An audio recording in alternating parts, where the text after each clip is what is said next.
नमस्कार दोस्तों। पुरानी पीढ़ी के लोग अपने जीवन में 100 दीपावली देख सकते थे, पर आज के जमाने में 60-70 साल का जीवन को काफी समझा जाता है। और उसमें भी जो लोग अच्छे होते हैं वह तो और भी कम उम्र में ही इस दुनिया को छोड़कर चले जाते हैं।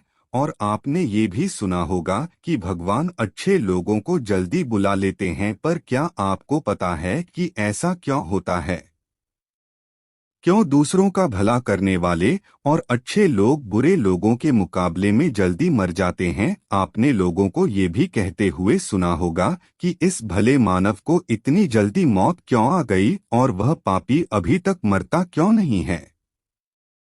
आज की इस वीडियो में हम इसी प्रश्न का उत्तर ढूंढने की कोशिश करेंगे। आध्यात्मिकता और ज्ञान वृद्धि हेतु आप हमारे चैनल सनातन बेल को सब्सक्राइब करें। दोस्तों, हमारे सनातन धर्म में समझा जाता है कि किसी मानव के जन्म से पहले ही यह तय हो जाता है कि उसका जन्म कहाँ होगा, उसके माता पिता कौन होंगे, उसका विवाह किसके साथ होगा और उसकी मौत कहाँ होगी और कब होगी। सभी धर्मों में मौत को एक अटल सत्य समझा गया है और जिसने जन्म लिया है उसे एक न एक दिन मरना ही है। दोस्तों, Sushant Singh Rajput, Michael Jackson, Bruce Lee, Jiah Khan, Divya Bharti, Smita Patil से दो मुंह से वाला, चिरंजीवी सरजा, स्वामी विवेकानंद, ये सब ऐसे नाम हैं जिन्होंने कम उम्र में ही जल्दी प्रसिद्धि हासिल की और उतनी ही जल्दी इस लोक को छोड़कर चले गए। ये लोग और ऐसे ही हमारे कई परिजन थे जो भले थे, कभी किसी का बुरा नहीं किया था, कभी किसी को सताया नहीं था, फिर भी भगवान ने उनको अपने पास क्यों बुला लिया?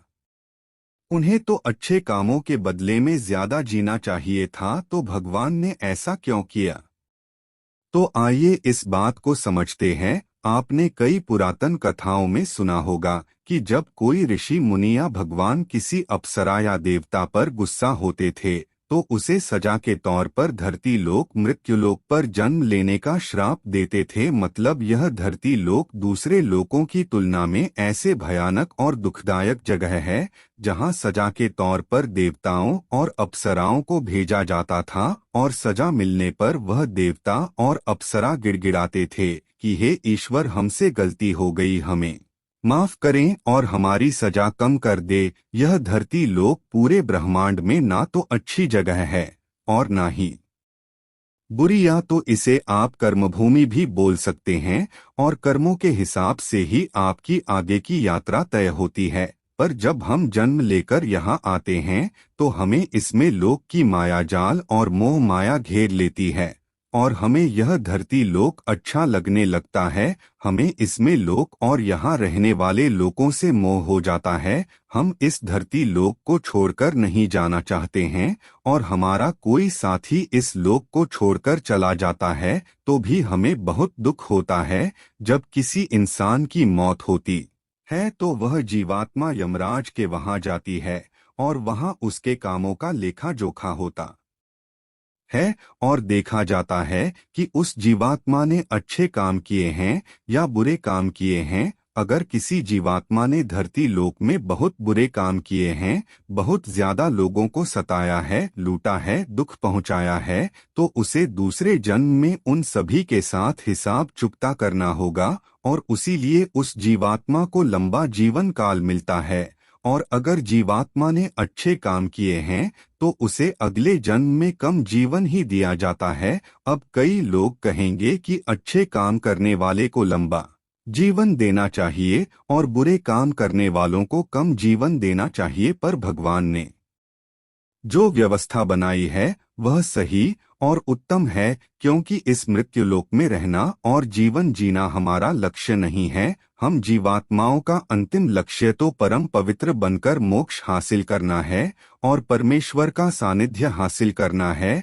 हर एक जन्म के साथ हमें अवसर मिलता है कि हम अपनी चेतना के स्तर को अच्छे काम करके ऊपर उठाएं और हम बुरे काम करते हैं तो हमारी चेतना का स्तर नीचे गिर जाता है और हमें हजारों और कई बार तो करोड़ों सालों तक इस धरती लोक में दुखों को झेलना पड़ता है। कहा जाता है कि एक जीवात्मा को 84 लाख बार इस संसार सागर के चक्कर काटने पड़ते हैं, तब जाकर उसे मुक्ति मिलती है।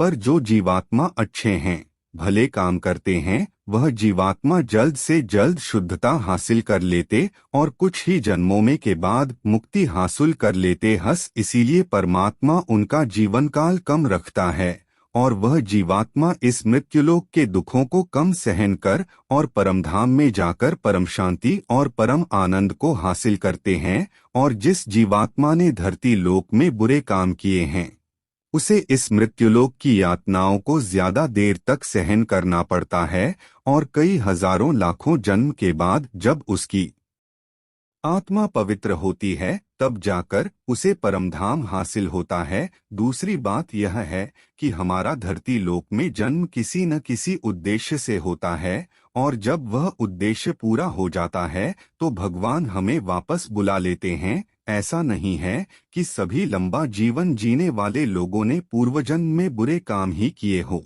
पर वह अभी जीवित हैं, तो इसका मतलब यह है कि उनके जीवन का उद्देश्य अभी तक पूरा नहीं हुआ है। तो आप समझ गए होंगे कि अच्छे लोगों जल्दी क्यों मर जाते हैं। तो हमारे जो भी प्रियजन थे और जिनकी मौत जल्दी ही हो गई हो, वह एक पवित्र आत्मा थी और जितने दिनों तक हमें उनका साथ हासिल हुआ वह हमारा सौभाग्य था। उनकी मौत के बाद हमें प्रार्थना करनी चाहिए कि उनकी आत्मा जल्द से जल्द परमधाम को हासिल करे और परम शांति और परम आनंद को हासिल करे। तो दोस्तों, आज की यह वीडियो आपको पसंद आई है तो वीडियो को लाइक और ऐसी ही जानकारी के लिए चैनल को सब्सक्राइब जरूर करें। धन्यवाद।